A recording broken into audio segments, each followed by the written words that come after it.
nom c'est M. Papa Mamadou Diagne. Je suis le président de l'association sénégalaise de lutte contre la lèpre et les maladies tropicales négligées. Une association qui regroupe des personnes qui ont vécu la maladie de la lèpre et des MTN. Donc elle a été créée en 2014 grâce à l'appui et au soutien de la DAO. Je rappelle qu'auparavant l'association était des groupes de parole qui existaient dans différentes localités de la région de Dakar et de la région de Diourbel. Mais après 3 ans de suite, nous avons connu beaucoup de succès à travers ces groupes de parole. Et avec l'encadrement et l'appui de la DAO, on a fusionné tous ces groupes de parole. C'est ça qui a vu naître cette association.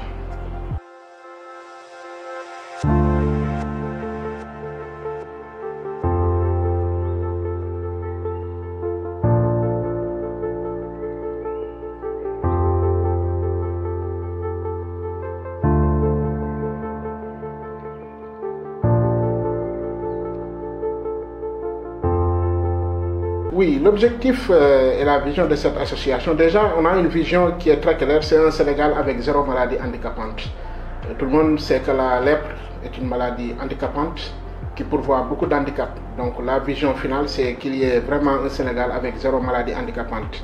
Notre mission, c'est d'unir les membres animés d'un même idéal, créer entre eux vraiment des liens d'entente et de solidarité, mais surtout promouvoir le dépistage précoce de la lèpre. Quand on sait que le défi, c'est vraiment de dépister les gens précocement pour éviter le handicap, mais aussi de faciliter leur réinsertion médicale, sociale, éducation, empowerment, pour que vraiment qu'ils puissent participer pleinement à la vie active et à la vie citoyenne.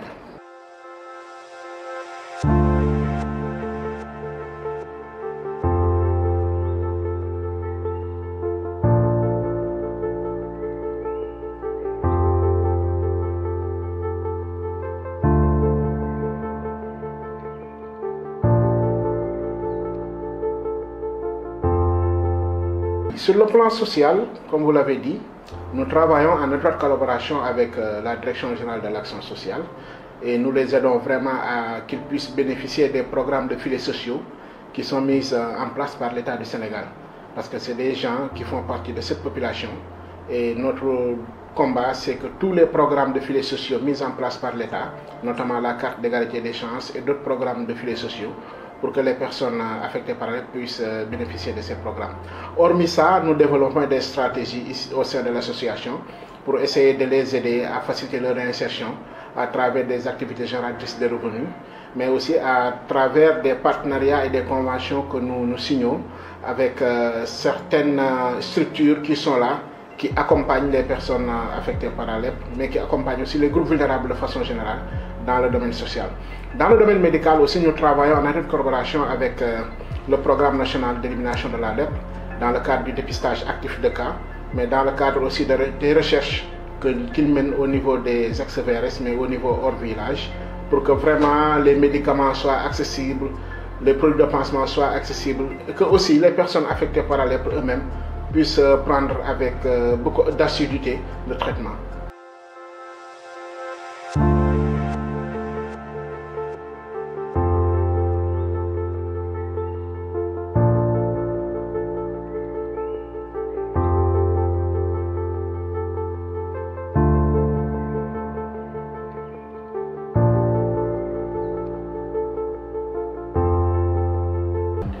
Oui, ce point-là est un point crucial qui est très important. Quand on parle de stigmatisation, discrimination, les personnes affectées par la lèpre le vivent au quotidien. Et notre souhait et notre objectif, c'est de réduire au maximum la stigmatisation à travers des stratégies de campagne de sensibilisation de la communauté, mais aussi à travers des activités avec les décideurs pour que vraiment la question de la stigmatisation soit prise au bras le corps par les autorités et par la population de façon générale. Et l'association vraiment est très en avance par rapport à la lutte contre la stigmatisation et la discrimination, qui est vraiment l'obstacle qu'on bute souvent pour une pleine participation des personnes affectées par la lèpre.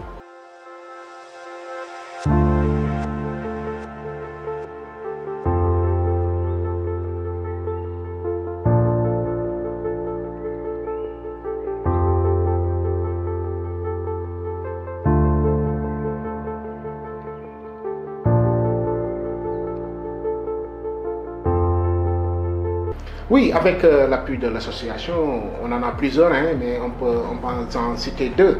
Notamment une dame du nom de Maguette qui a été accompagnée par l'association, par la DAO, depuis qu'elle a été affectée par la lèpre. Et là, aujourd'hui, grâce à cet appui, elle a pu terminer sa formation en gestionnaire de pharmacie. Elle a été vraiment accompagnée par l'association pour que vraiment qu'elle soit admise au niveau de la fonction publique du Sénégal et affectée au ministère de la Santé et de l'Action sociale. Actuellement, elle est en poste au centre de transfusion sanguine et vraiment, elle a eu à surmonter beaucoup d'épreuves.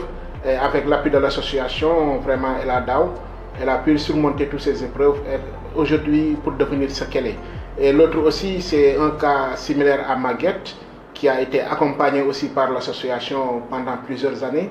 Et actuellement, il est infirmier au niveau du centre hospitalier de Grand Yoff. Et voilà, il est en train de faire son travail convenablement, malgré ses mutilations et autres. Elle a pu surmonter toutes ces épreuves-là pour devenir aujourd'hui quelqu'un. Et c'est des cas, tant d'autres qui sont là, que l'association a eu à accompagner vraiment et à qu'ils puissent réintégrer la vie active et devenir quelqu'un.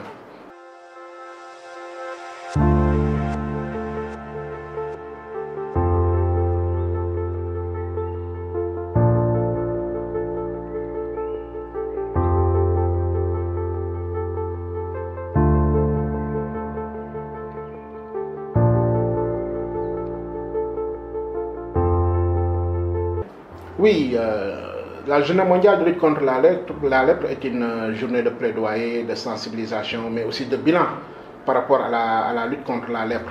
Pas plus tard qu'avant-hier, nous étions avec l'association des journalistes pour la santé, population, développement. C'était pour partager avec eux un peu le bilan de la lutte contre la lèpre, mais pour les amener eux, en tant qu'acteurs médias à participer à la lutte contre la lèpre, à réduire la stigmatisation. Nous tous, nous savons que les médias ont un rôle très important à jouer dans la communication et dans la sensibilisation. Au-delà de cette activité, il y a une mobilisation sociale qui est prévue le 30 au niveau du district sanitaire de Pikine en rapport avec le ministère de la Santé et tous les acteurs qui luttent contre la lèpre. Mais hormis ça, de façon spécifique, l'association est en train de voir comment organiser une journée dédiée aux personnes affectées par la lèpre pour discuter des problématiques qui les concernent. Parce que cette année-ci, le ministère vraiment a demandé en rapport avec tous les acteurs pour que la journée mondiale de lutte contre la lèpre soit associée à la journée mondiale de lutte contre les MTN. Mais hormis ça, nous comptons vraiment organiser une journée de façon spécifique pour discuter un peu les questions liées à la lèpre. Voilà, M. Yann, je vous remercie. Je vous remercie. On va entamer la version Wolof.